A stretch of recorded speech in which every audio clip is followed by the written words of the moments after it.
Hola, buenas tardes a todos. Buenas tardes. Estamos aquí un jueves más, Juan y Luz, desde la Asociación Grafopsicológica de España. Bueno, en este caso desde nuestra casa, pero somos docentes de la asociación junto con el profesor Juan Luis Allende y como todos los jueves vamos a responder a las preguntas que nos habéis ido haciendo a lo largo de la semana. Ujú. La primera era sobre firmas, ¿no? Creo recordar. Sí, la primera pregunta nos decía Roy Dávila que si podíamos hablar un poco sobre firmas de adultos y de ancianos. Ujú, Imagino que se refiere a la comparativa o a lo mejor por ujú. identificación o bueno, pues para hablar un poquito sobre el tema de las firmas, sobre todo en adultos y ancianos. Vale. Bueno, antes de hablar de las firmas de adultos y de ancianos, habría que empezar por hacer una mínima visión de lo que es una firma. Eh, Primero decir que, bueno, la firma es importante, pero no tan importante como se suele, o sea, es más relevante el texto que la firma. La firma lo que nos habla es de el autoconcepto o la visión que tienes de ti mismo, eh, y el texto nos hablaría de cómo lo que tú haces en sociedad. Ujú, Entonces revela muchas más cosas lo que tú haces que la visión que tienes de ti mismo, que bueno, que sí, que también te aporta, ¿no? Pero no tanto como lo que tú haces. ujú, Lo interesante siempre es la comparativa, ¿no? ujú. Comparar entre texto Ujú. y firma. Eso para cualquier firma. Luego, dentro de la firma hay que distinguir lo que es la firma de la rúbrica. Entonces, la firma, que sería propiamente la letra, sí que nos hablaría de la parte, dentro de la visión que tenemos de nosotros mismos, la parte más autorreferencial, ¿no? Ujú, Y la rúbrica, que serían los garabatos, serían todos los adornos y defensas que la persona se autoimpone, ¿no? ujú. Ante ese medio.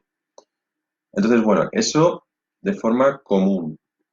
Luego entraríamos a hablar, pero bueno, esto ya no es el tema, de las especificidades de cada firma, ¿no? Y aquí entraríamos ya en la pregunta, ¿vale? Que es muy interesante porque nos hablaría de uno de los límites en la propia grafología, que es la intuición de la edad, como puede serlo también, por ejemplo, del sexo. Es decir, hasta qué punto una firma, o sea, una letra, ¿no? Te puede revelar eh, la edad o puede ser congruente con la de una persona, Ujú. también con el sexo. Entonces, bueno, aquí hay grafólogos de diferentes opiniones. Lo que desde luego hace la grafología es nos da las herramientas para dilucidar el grado de un valor. Por ejemplo, el grado de autoestima, el grado de vitalidad, el grado de, de miedos o de, o patológicas, ¿no? La patología. Entonces, a raíz de eso, es más fácil, o sea, que tú hagas el movimiento inverso. Es decir, tú ya conociendo esos valores, tú puedes inferir si esa persona es más o menos adulta o más o menos joven, ¿no? Ujú, Entonces, bueno, aquí pues se presupone, por ejemplo, que el joven va a ser más enérgico, va a ser más inocente, va a ser, entonces la firma va a ser más grande que el texto en un joven, o va a tener más surco supuestamente en un joven, que en una persona ya anciana. O sea, supuestamente el anciano tiene menos vitalidad que el joven, ujú. ¿vale? Sí. Entonces eso se va a revelar en el surco. O el adulto, al adulto se le presupone madurez, pero hay muchos adultos que son inmaduros, ¿no? Entonces, bueno, el tema es que la propia letra nos da herramientas para valorar las características y luego a raíz de ahí, pues cada uno se puede Ujú, aventurar sobre la edad. ujú. Yo lo veo así, no sé cómo lo ves. Sí, hay rasgos que son, vamos, que identifican cuando Ujú. una firma es de una persona, cuando hay un deterioro, ya puede sea físico Bueno, sí, claro. bueno, el propio deterioro de la vejez, ¿no? A nivel cognitivo. Ujú, Eh, pero sí es muy interesante lo que dices, porque es verdad que según la vitalidad que nos desprenda una firma, pues ujú, podemos también inferir en qué periodo se encuentra la persona. claro. Mm, Aunque, bueno, por ejemplo, yo me he encontrado personas de cierta edad, o sea, de más de 70 años, que la firma manifiesta una vitalidad mm, increíble. O sea, que esto también es muy relativo, ¿no? sí. Sí, luego otra cosa muy interesante de las firmas es que cuando hay deterioro cognitivo en Mm, pacientes que hemos visto que presentaban algún tipo de demencia, de tipo Alzheimer, por ejemplo, eh, la firma se mantenía. Aunque olvidasen completamente escribir, sin embargo, la firma tiene un valor de identidad tan importante que la persona, aunque se olvide de recuerdos, eh, de cosas incluso propias de su persona, de quién era, la firma se sigue manteniendo, es de lo último que se pierde. Entonces es muy interesante, ¿no? El valor de identidad. Pero es verdad que es interesante ver siempre texto con firma ujú. y bueno, y en la firma también vemos esa cómo la persona se identifica y con qué rasgos se identifica, porque al final la elige uno y la hace uno para, para dejar constancia de quién es. Entonces sí que hay muchos rasgos en firma que pueden ser incluso fantaseados, ¿no? De la propia Claro, o sea, de hecho, identidad de lo que uno desea ser. las firmas suelen ser muchísimo más libres, ¿no? Ujú, Lógicamente, porque es tu propio deseo el que vuela, ¿no? Entonces, hay muchísimas más, todos los garabatos, ¿no? O sea, ujú, claro. Sí, vemos ahí toda la mm, identidad, pero también eso que decía, cómo la persona quiere proyectarse en el medio, cómo ujú. desea proyectarse. Luego no tiene por qué coincidir con el texto. Bueno, vamos a otra pregunta que nos decía Oliver Monte, ¿cuáles son las cuencas de Rosario?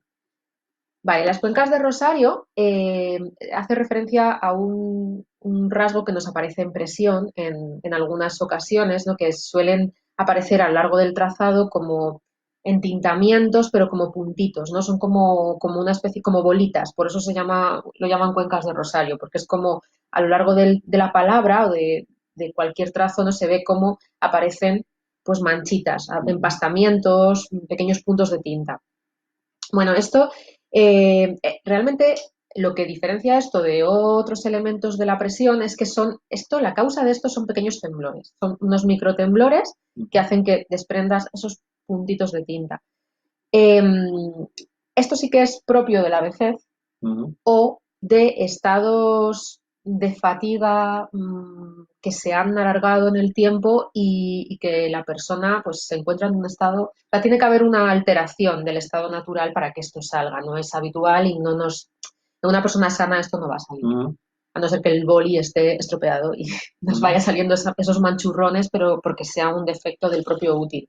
Si esto sale de forma que el útil está en perfecto estado es o porque la persona, como digo, está ya, nos encontramos esta escritura en una persona muy mayor, que hay algún tipo ya de deterioro y producto de los temblores nos salen esos puntitos o en estados de mucha fatiga y mucho cansancio o que ujú, un brazo, pues imagino, alguien que haya hecho muchísimo esfuerzo con el brazo y está súper fatigado a nivel muscular y pues ahí también podría salir, pero bueno, ujú. que es más habitual más en una circunstancia de vejez. Y luego también es curioso porque en casos de miedo extremo también podría salir. Pero bueno, esto Ujú, es como todas las alteraciones de presión que hemos visto bajo ciertas condiciones o ciertas situaciones de tensión, ujú. sí que aparecen alteraciones. Y esta podría ser una de ellas también. Sí, también en alcoholismo crónico o cuando estamos en una adicción, sea la que sea, estos temblores, claro, al darse, pues también pueden aparecer todas las cuencas de rosa. ¿Vale? Ujú. Bueno, otra pregunta que nos hacía María Peinado es una combinación, que siempre hablamos de la importancia de las combinaciones, Para mí son porque es que realmente fundamentales, sí. nos dan todos los matices, no es Ujú. solo escritura pequeña o escritura grande, sino que rodea todo en ese contexto. Entonces nos preguntaba por la letra muy pequeña, desligada y con mucho espacio entre palabras. Ujú. ¿Qué puede significar la combinación de estos tres elementos? Bueno, es una combinación muy interesante. Este conjunto, desde luego, lo que manifiesta es una persona que hay un predominio bastante importante del hemisferio prefrontal izquierdo, Ujú, que es la parte del cerebro más controladora, más... entonces, la persona tiene bastante desarrollados los elementos inhibitorios y eso tiene consecuencias para bien y para mal para ella, ¿no? O sea, desde luego va a ser una persona que nunca va a hacer nada que no quiera hacer. Es una persona que va a medir muchísimo cada uno de sus pasos, ¿no? Hasta el escrúpulo. Es una persona súper crítica, hipercrítica. Eh, y vamos a empezar Es que todos los elementos son precisamente de crítica y de análisis, ¿no? Mm, Por óvalo pequeño hay una hipercrítica del self, ¿no? sí. Que le vuelca hacia sí, o sea, se proyecta hacia sí cada vez más el objeto pensado, ¿no? Y además nunca es suficiente, siempre quiere pensarlo y repensarlo más, ¿no? Por desligada, lo que manifiesta es análisis. Entonces busca cuartearlo todo, busca analizarlo todo y encontrar la verdad en cada uno de los elementos, ¿no? Sin ponerlos en relación. Y luego el espacio entre palabras es la perspectiva entre los hechos y si este es mucho, es decir, muy espaciada, pues ya la perspectiva es enorme. Entonces es una crítica sobre un análisis sobre una hipercrítica. Entonces eh, la persona bueno, pues se dedica al ajedrez porque desde Mm, luego, a ver, luego, por ejemplo, en tema de su punto débil, ¿cuál va a ser? El tema de las relaciones interpersonales, ¿no? eh, Va a tener difícil el conectar, el saber conectar emocionalmente con el otro, ¿no? Porque siempre va a estar refrenado mm, con esa hipercrítica. sí. Puede tener quizá un super yo muy controlador, Súper ¿no? severo, sí. Y muy severo consigo mismo, Uh ¿no? Ya -huh. no solo que lo puedas llevar a los otros, sino también a sí mismo, ¿no? Uh -huh. Que se vigila mucho hacer todo bien, el orden, ¿no? Lo que debe hacer, el deber. Claro, es una minuciosidad extrema. De hecho, esta Mm, combinación nosotros la llamamos minuciosa, ¿no? mm, Minuciosa siempre es letra pequeña, o sea, óvalo pequeño y desligada. sí. Mm. Bueno, estoy viendo por aquí otras preguntas. Nos dice Anita, ¿qué significa incluir dibujos en la firma? Esto bueno, es creativo, depende de la edad que tenga la persona también, ¿no? Y para dónde vas a poner esa firma, ¿no? Porque claro, imagino que llegar al banco y dibujar una vaca o un cerdito, no sé, es original, es juvenil, Mm. es como un... Sí. Claro, o sea, la persona, desde luego, independientemente se identifica con eso que dibuja, obviamente. Mm, He visto casos de personas que dibujaban el escudo del Real Madrid en la firma, ¿no? O sea, que obviamente hay una pulsión de amor, ¿no? Hacia sí, eso. por eso lo identifica, no deja Sí, de ser, o sea, realmente va en la interpretación, no sí. descuadra nada, porque es lo que habíamos dicho antes, que si en firma eh, ponemos nuestro ideal de Mm, nuestro yo, cómo queremos que nos vean, cómo queremos que nos identifiquen, pues si el que se identifica con el escudo del Madrid está ahí, esta es mi pasión, este soy mm. yo, ¿no? Pongo hasta en documentos oficiales que se vea bien de qué equipo soy, porque esto me representa. Bueno, es eso, es realmente, pero sí que le da, es también una saltarse la norma formal, ¿no? Ujú. Tiene también un puntito de rebeldía. Hombre, es una rebeldía un tanto infantil, pero Bueno, sí, pero si lo tiene, sí. joder, si estás La en un... rebeldía del niño, sí. Claro, o sea, que es un niño libre. Sí. Y luego también nos dice firmar solo con apellido. Bueno, aquí sería, el primer apellido está más relacionado con el rol laboral, Mm, entonces sería una persona que se identifica mucho, o sea, que él se identifica por el rol laboral, ¿no? Es lo ujú. que Jung llamaba los sujetos personas, o los sujetos, ¿no? Sí, con el... Que sí, Sí, es como, por ejemplo, la persona que estudia, vamos a poner el ejemplo, el médico, ujú. ¿no? Pues Claro, sí su es. rol al final él se Claro, identifica con el médico. si socialmente es el médico Ramírez, vamos a poner, Claro, pues pues se queda con Ramírez, esto es lo que me claro, identifica, soy el médico del pueblo, por claro. ejemplo. Entonces, eh, al final o sea, tu trabajo, tu profesión es con lo que te identificas, Ujú, no con lo que tú eras antes de tu rol profesional ujú, o lo que hay debajo de ese rol profesional. Al final te acabas convirtiendo en esa identificación por el rol que desempeñas o el trabajo que desempeñas. Ujú. Claro, esto en el caso del primer apellido, está también en otra interpretación, podríamos decir que es el apellido del padre, Ujú. al menos aquí Ujú. en nuestro país, que primero ponemos el del padre y luego el de la madre. Las personas que firman con el primer apellido, pues podría ser que destacas la figura del padre, o si omites el del padre o tachas el del padre y resaltas el de la madre, pues hay una identificación. Ujú. Pero bueno, Eso es. aunque realmente la tendencia es a simplificar al final, ¿no? Las siguientes son de proyectivas, ¿no? Sí, luego tenemos otra pregunta que nos dice que si a través del dibujo infantil podemos saber en qué etapa se encuentra el niño. Bueno, esto, claro, dependiendo del test del que estemos hablando. Yo voy a hablar del dibujo en general porque, claro, sí, podemos matizar luego o en otro vídeo, si os interesa, en cada test, cómo identificar en qué etapa se encuentra. Pero bueno, así en general, lo que es el dibujo infantil, sabéis que tenemos diferentes etapas y diferentes autores han hecho la separación diferente, pero bueno, más o menos tenemos que hay un primer momento en el que el niño garabatea, que sería la etapa del garabateo, que va desde el momento en el que el niño coge por primera vez el útil y se pone a provocar a través de sus movimientos una huella gráfica en el espacio y ve que eso le gusta y realmente es eh, como si fuéramos una expansión de la actividad motora que deja una huella en el papel. Esa sería la primera etapa del garabateo. Dentro del garabateo vamos a tener tres subetapas eh, bueno, que realmente esto va relacionado con el desarrollo cognitivo, ¿no? A medida que uno va desarrollando la inteligencia, pues el dibujo se va desarrollando a la par. Igual que el desarrollo psicomotor, ¿no? A medida que vamos cogiendo mejor el útil, que el niño va teniendo más nociones de la realidad y las va integrando, pues las puede plasmar en el papel y va dando un significado a lo que va provocando en el papel. Entonces, como decía, primero tendríamos la etapa del garabateo, que va desde los 2 a los 4 añitos, y a partir de aquí ya empiezan el desarrollo cognitivo que va a la par con el desarrollo de Piaget, de las fases del desarrollo intelectual del que nos habla Piaget. Entonces tendríamos primero una etapa preesquemática, que es la que iría después del garabateo, entre los 4 y los 7 añitos. Luego ya pasaríamos a la etapa esquemática, entre los 7 y los 9. Luego vendría la etapa del realismo, que ya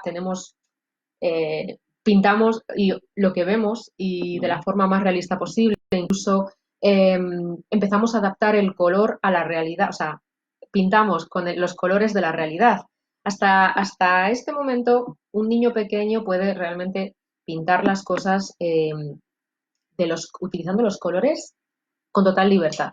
Pero hay un momento en el que nos damos cuenta que no, nos vamos adaptando a los patrones de lo que debe ser y lo que no, y los vegetales son verdes, la tierra es marrón, y entonces el niño empieza a hacer los tejados rojos porque el tejado es rojo. Aunque no hayamos visto un tejado en la ciudad porque todos son edificios, pero hay unos patrones que se empiezan a adquirir porque es lo que debe hacerse, es la etapa del realismo. Y luego tendríamos la etapa pseudonaturalista, que va entre los 12 y los 14 años. Entonces, sí que es verdad que hay rasgos específicos en cada etapa y que, por tanto, cuando vemos un dibujo podemos establecer, viendo todos estos ítems, en qué etapa nos encontramos, en qué etapa se encuentra el niño. Pero como decía, si nos estamos refiriendo a los test proyectivos y lo que queremos ver es la etapa, no tanto a nivel cognitivo, de evolución de inteligencia, sino más a nivel de personalidad, de qué etapa a nivel emocional se encuentra, pues obviamente nos vamos a tener que detener en qué test estamos pasando en ese momento. Aunque sí que es verdad que hay bastante entre test de la figura humana, que es el que más seguramente más conocéis, el test de la casa, el test del árbol. Entonces, dependiendo de qué test, pues hay rasgos específicos que nos van a indicar en qué etapa se encuentra el niño que estamos evaluando. Vale, esto con respecto a las etapas del dibujo. Y luego hay una última pregunta relacionada también con las técnicas proyectivas gráficas que nos dice cómo saber si hay escisiones, es decir, si hay base psicótica. Esto nos lo dice María Peinado, nos lo pregunta.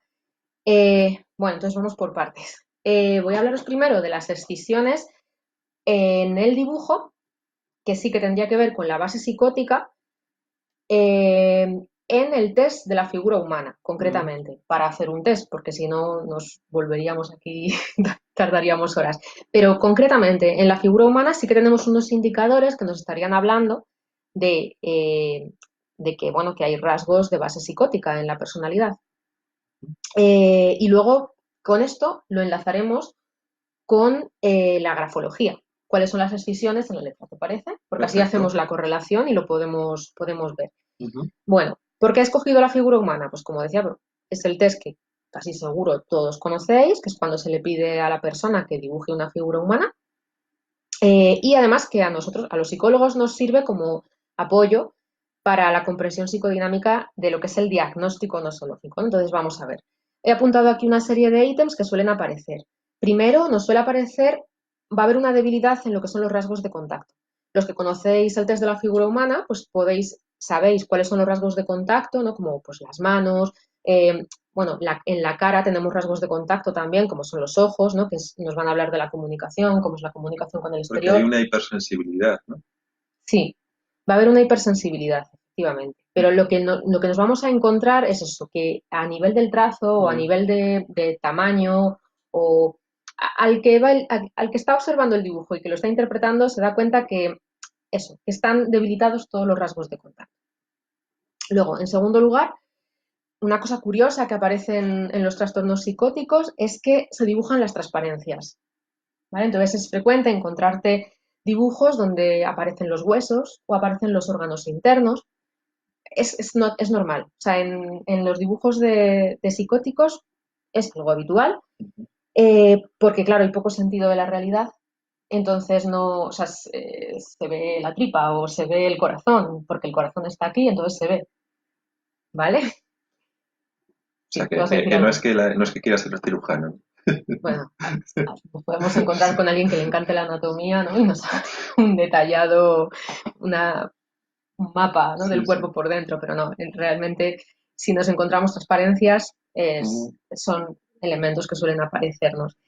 Eh, Luego también el desorden, ¿no? Va a ser un dibujo desordenado. Esto también tenía que ver cuando hablábamos del desorden gráfico en la escritura, ¿no? Cuando vemos una escritura de una persona con una base psicótica de personalidad, también observamos que no hay un control del espacio, ¿no? Que todo puede estar, pues hablábamos de los márgenes, todo puede estar de forma desordenada, ¿no? Como está caótico por dentro. Vale. Luego tendríamos también la confusión del perfil y la cara. Por eso nos encontramos a veces esos dibujos que es tipo Picasso, que estás viendo a la vez un frente y un perfil. Y eso es propio también, porque la percepción está alterada. Entonces, la percepción en el espacio gráfico también va a estar alterada. Luego tenemos que matizar, por ejemplo, si hay un psicótico, una persona psicótica que tenga rasgos agresivos más exacerbados, ¿no? Pues lo que nos vamos a encontrar, pues como en grafología, líneas más fuertes, líneas más gruesas, ¿no? Porque hay una mayor presión, ¿no? Y eso se va a ver en el trazo que nos queda. Luego, detalle curioso es que raramente borran, o sea, no es habitual que hagan borrones, se dibuja y, sin embargo, en personas más obsesivas es típico borrar, ¿no? Retocar, el dejar la forma como bien hecha. Sin embargo, en base psicótica lo que vamos a ver es que la goma no se usa porque como no hay que adaptar nada a la realidad, pues realmente, o sea, tiene muchísimo sentido que la persona no intente adaptar su dibujo a lo real porque no hay una realidad del otro, ¿no? Ujú. Entonces, no vamos a ver borrones. Sí que la apariencia del dibujo va a ser más primitivo, porque, como digo, hay escaso sentido de la realidad. Pues vamos a ver dibujos más bien primitivos y lo que denominan dibujo vacío. Claro, esto cuando haya deterioro cognitivo, que a veces puede ser el deterioro propio por la medicación, ¿no? Unas patologías de muchos años que se queda crónico y que uno ha estado sometido a grandes medicaciones durante muchos años, pues vamos a ver ese deterioro también, no solo en la calidad del dibujo, sino también en los rasgos, los trazos, igual que en grafología nos pasaría, ¿no? Con el desarrollo de la escritura. Y luego también es interesante ver que hay un énfasis en el dibujo de la figura humana, sobre todo en las orejas, cuando hay preocupación por las alucinaciones auditivas, ¿no? Se nos van a hacer unas orejas más grandes, eso en caso de pacientes que presenten alucinaciones auditivas. Vale, esto con respecto al test de la figura humana. Si ahora esto lo trasladamos a lo que nos ocurriría en las escrituras, lo que tendríamos en relación serían las escisiones escriturales, ¿vale? Lo que es la escritura fragmentada. Y esto se da en trastorno psicótico también, ¿vale? O sea, se nos puede dar en pacientes neuróticos, o sea, en personas neuróticas, que tengamos alguna fragmentación Claro, porque hay típica, fragmentadas parciales, ¿verdad? claro, Entonces, una persona puede tener una fragmentación parcial en la D y ujú, eso no significa que sí. sea un psicótico. Si es por una sola, no. Sobre todo ocurre en las letras de óvalo palote. Todas las letras que se constituyen con un óvalo y luego un palote, como la P, la B, la Ujú, D, ¿no? En esas letras puede haber fragmentación, pero es lo que dice Juan, son fragmentaciones parciales. Cuando tenemos una fragmentación total, ahí sí que estaríamos con una personalidad escindida o una personalidad, ¿vale?, de base psicótica, base estructural psicótica. Entonces, vamos a ver que la escritura fragmentada es cuando las letras se presentan formadas por partes, ¿no? Es ujú, como que hace, por ejemplo, le decía la A, óvalo, levantas el útil y haces el palote. No se hace todo de un solo movimiento, sino ujú. que ya no es cuando hablábamos de escritura desligada, que hago letras, separo, letras, separo, letras, separo. No, aquí es que la propia letra en sí, la idea que representa, está fragmentada. Entonces, bueno, como decía, se da en personas que son hipersensibles, que esto es lo que hablábamos también, que vemos en el dibujo de la figura humana. Hablamos de una hipersensibilidad. También son personas intuitivas y que hay un repliegue sobre sí mismo, porque claro, es verdad que lo de fuera queda como un objeto, no yo, queda muy fragmentado, muy separado, entonces sí que está hacia adentro. Por eso dice repliegue sobre sí mismo y cierta aprensión por las cosas materiales, porque es verdad que a nivel objetal hay algo que está fallando, que no se ha desarrollado en la primera fase de desarrollo, ¿no?, más arcaica. Luego el sujeto ve la vida y las cosas, muy interesante, conectando directamente con las impresiones que recibe del inconsciente, no de las percepciones de la realidad, sino de aquello que siente que, o sea, que le viene de dentro. Actúa por más pulsional, por los movimientos directamente que le vienen del inconsciente, pero sería justo lo opuesto a un perceptivo, que es lo que percibe del exterior. Aquí lo que percibe es del interior, es aquello que sale, ¿no?, que sale directamente del inconsciente. En escritura fragmentada lo que vamos a ver también es una predisposición a estados de angustia y de ansiedad, ¿vale? Y a la inhibición por el temor que produce lo externo. Como decía, en muy fragmentada sí que estaríamos hablando de la personalidad desintegrada, que es la escisión de la personalidad, que es lo que nos cuadraría con lo que he explicado de la base psicótica en el dibujo del test de la figura humana. Cuando tenemos fragmentaciones habituales en algunas letras, que es las fragmentaciones parciales, pues como decía, es algo normal. No llegamos a este punto tan grave, ¿no?, de estructura psicótica, pero simplemente lo que tenemos es una escisión entre imágenes internas de nosotros mismos, por ejemplo. Puede ser nosotros mismos o de la realidad, ¿no?, de mensajes que hemos recibido quizá contradictorios, pero que es natural porque todos tenemos y que nos generan conflictos a la hora de, bueno, pues, de relacionarnos o de tomar decisiones, pero bueno, es algo natural y que nos pasaría el día, ¿vale? Tenemos por ahí una pregunta que nos hace Flor Aqua. Dice, bueno, hola, soy grafóloga de la Argentina. Con saludos a Argentina. Hace mucho que no hago nada y querría leer a algún autor. ¿Qué me recomiendan para volver a empezar? Para empezar, grafo, otra vez, Bueno, sería, no sé si es para recordar, es que tampoco sabemos qué nivel tienes, si leíste algo, si estudiaste mucho, no sabemos tampoco. Aquí dependería de cuál fuera tu base, ¿no? Desde luego los clásicos nunca están de más, es decir, sí, es verdad. yo te recomiendo, si puedes, bueno, a ti ya, y a cualquiera que nos vea, ¿no? Cualquiera que pueda leer un libro de Max Pulver, sobre todo el simbolismo de la escritura, que para mí es maravilloso. sí. O, por supuesto, Ese es de Pulver, ¿verdad? El sí, que has sí. dicho, sí. O los libros bueno, hay muchísimos, ¿no? Grandes en grafología. Sí, sí. Y de, Bells, bueno, claro, Bells también, claro. claro. Cualquiera que sea, sí, los Sí, clásicos bueno, siempre. por supuesto nuestro maestro Juan Allende, ¿no? El libro de Espacio, Movimiento y Ah, Energía, sí, sí, sí. que no es muy fácil de encontrar, es maravilloso. O sea, lo que Mm, pasa es que ya hay que tener un nivel sí. mínimo, ¿no? No es Mm. para alguien que empiece.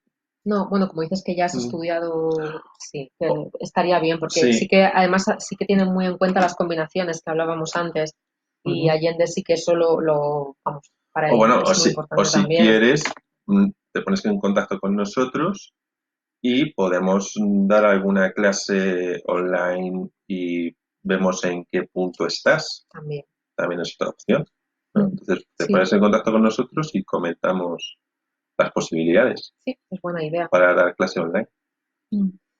Y luego también nos dice Anita, sí, lo de las etapas del dibujo, te refieres, sí, porque es que las etapas del dibujo en el magazine de este mes, o sea, del mes de abril, que acaba de publicarse, sí que hay un artículo que además escribí yo sobre las etapas. Bueno, hice todo lo que es la psicomotricidad y lo fui correlacionando con las etapas del dibujo y de la escritura. Así que sí, es verdad, ahí lo desarrollamos todo más en profundidad, por si os interesa más este tema. Eh, Está en el magazine del mes de abril. Pues muy bien. Pues todas las preguntas que nos hagáis de aquí en la semana, ¿no? Pues Sí, hasta el próximo el jueves. próximo jueves lo veremos. Mm, sí, podéis seguir escribiendo y ya, como comentaba Juan, el próximo día os contestamos todo lo que os vaya surgiendo a lo largo de la semana. Incluso podemos dar una lista de libros y Ujú. lo que os interese. Y si igual libros de dibujo o lo que os apetezca, pues nos comentáis y el próximo jueves os recomendamos libros y os respondemos a vuestras preguntas. Bueno, muchas gracias por seguirnos y nos vemos el próximo jueves. Feliz semana.